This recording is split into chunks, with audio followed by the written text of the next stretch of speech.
मुझे लगता है बौखला गए हैं शायद केजरीवाल जी की बातों का हम कभी गंभीरता से लेते नहीं उनकी बात को।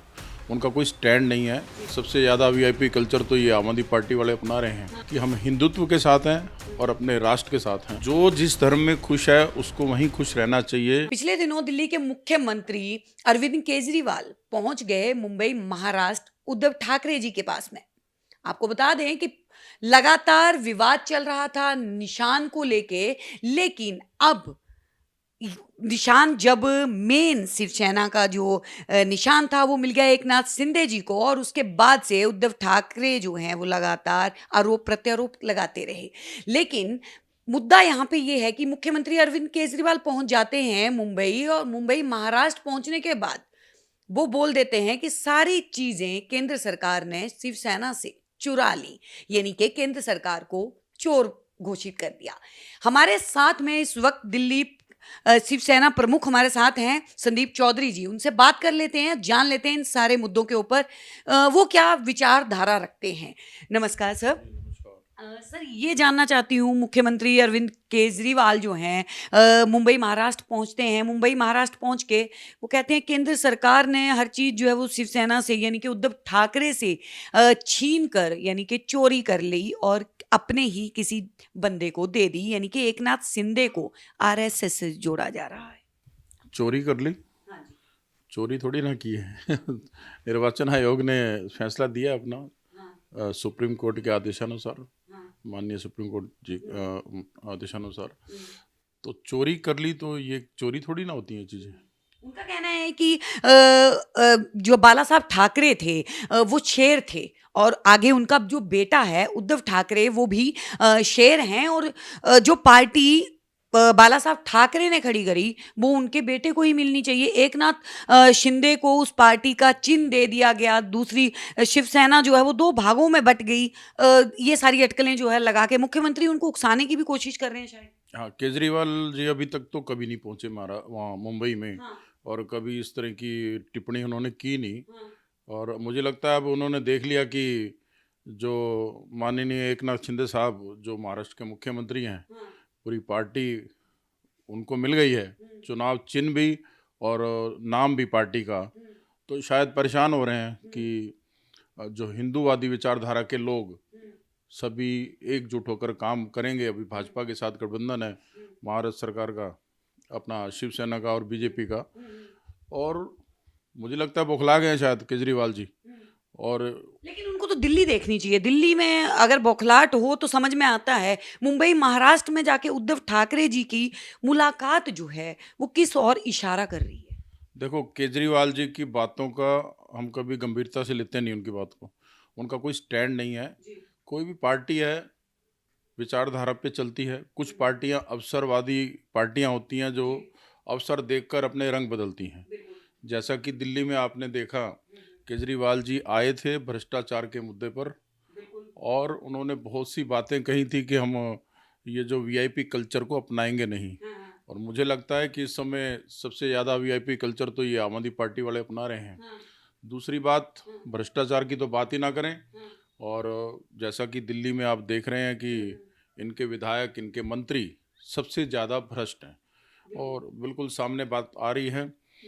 तो ये वहाँ पर मिलने गए, उनकी क्या मकसद है ये तो वो जाने।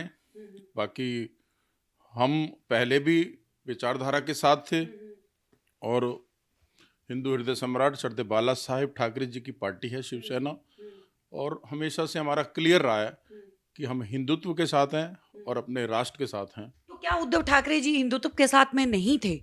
बिल्कुल। तो उनको सिंबल ही नहीं मिला? कभी बाला साहेब ने ये बात कही थी कि मैं कभी भी कांग्रेस के साथ गठबंधन नहीं करूंगा। जब पत्रकार महोदय ने उनसे ये बात पूछी कि आप कभी ऐसी परिस्थिति आएगी तो आप क्या करेंगे, तो उन्होंने कहा था कि मैं अपनी दुकान यानी कि अपनी राजनीति ही बंद कर दूंगा। लेकिन उनके बेटे होने के नाते उनको सरदार बाला साहब ठाकरे जी की विरासत को, उनकी विचारधारा को संभाल कर रखना चाहिए था, बल्कि उन्होंने नेगेटिव बिल्कुल उल्टा किया। महाराष्ट्र का मुख्यमंत्री बनने के लिए उन्होंने बाला साहब के विचारधारों की विचारधारा की बलि चढ़ाकर वो मुख्यमंत्री बने। पूरा देश जानता है। और समय बदला, उन्हीं के बाला साहब के शिष्य कह लो और माननीय आनंद दिघे साहब के शिष्य, उनकी विचारधारा को आगे लेकर चलने वाले माननीय एकनाथ शिंदे साहब ने समय को बिल्कुल परखा और उन्होंने अपने विचारों से समझौता नहीं किया, हिंदुत्ववादी विचारधारा से समझौता नहीं किया और उन्होंने पार्टी को अलग करके एक नई पहचान दी है और बीजेपी के साथ गठबंधन में अच्छी सरकार चल रही है महाराष्ट्र की और उससे सहमत हैं सभी लोग, जनता खुश है वहाँ पर। तो एक अच्छी सरकार देने के लिए अगर उन्होंने ये कदम उठाया तो मैं समझता हूँ जो लोग उन्हें गद्दार कह रहे हैं और जिन्होंने शिवसेना को अपनी प्राइवेट कंपनी बना रखा था, तो उससे तो अच्छा है कि जो पार्टी आज शिंदे जी के नेतृत्व में काम कर रही है और सिंबल देना इनको बनता है और पार्टी का निशान सिंबल सब मिल गया है, वो अपनी विचारधारा को छोड़कर जिस रास्ते पर चले थे वो रास्ता, उसका जो अंत यही था। अगर बात की जाए आप क्योंकि शिवसेना जो है वो लगातार हिंदुत्व के लिए ही जानी जाती है, खास तौर पर अगर बात की जाए तो हिंदुत्व की बात करने के लिए अब धर्मगुरु भी सड़कों पे आ गए। धर्मगुरु काफ़ी प्रचलित हो गए, जिनमें से अभी बागेश्वर धाम से धीरेन्द्र शास्त्री जो है वो काफ़ी चर्चाओं में रहे पिछले दिनों। तो क्या लगता है नेताओं का भी उनके धाम पे जाना कोई राजनीतिक मोड़ था? क्योंकि धीरेन्द्र शास्त्री ये बात बोलते हैं कि हिंदू राष्ट्र बना के रहूंगा, नहीं तो मर जाऊंगा। धर्म और राजनीति एक दूसरे के पूरक रहे हैं हमेशा से और मैं समझता हूँ कि जब हिंदू राष्ट्र की बात आती है तो धर्म गुरुओं का भी एक विशेष स्थान होता है। वो एक दिशा देते हैं समाज को कि भाई हमें इस समय किस चीज़ की ज़रूरत है और मैं समझता हूँ कि जब हमारा एक हिंदू राष्ट्र तो होना ही चाहिए। पाकिस्तान को इस्लामिक कंट्री का दर्जा मिला और हमारे देश को हिंदू राष्ट्र घोषित किया जाए, ये मांग बिल्कुल हमारी सही है। आप शिवसेना दिल्ली प्रदेश अध्यक्ष हैं, मैं अगर अब आपसे बात करूं, हिंदुत्व की आप भी बात करते हैं, आपके हिसाब से क्या प्लानिंग है कि हिंदू राष्ट्र बनेगा? कैसे बनेगा? हिंदू राष्ट्र बन सकता है? बिल्कुल बनेगा। लगभग 90 करोड़ हिंदू इस देश में रहते हैं, उनकी भावनाओं का रणनीति क्या है हिंदू राष्ट्र बनाने की रणनीति? यही सवाल धीरेन्द्र शास्त्री जी से भी रहा है, तमाम पत्रकारों का, और यही सवाल शिवसेना से भी लगातार पूछे जाते रहे हैं। अभी फिलहाल मैं भी आपसे यही बात पूछ रही हूँ, कैसे बनेगा हिंदू राष्ट्र की परिभाषा क्या है, कैसे बनेगा? जिस प्रकार कश्मीर की समस्या का हल हुआ और धारा 370 के बारे में कहा जाता कि नहीं कभी ये तो बहुत ही मुश्किल काम है, होगा नहीं, तो वो भी हुआ।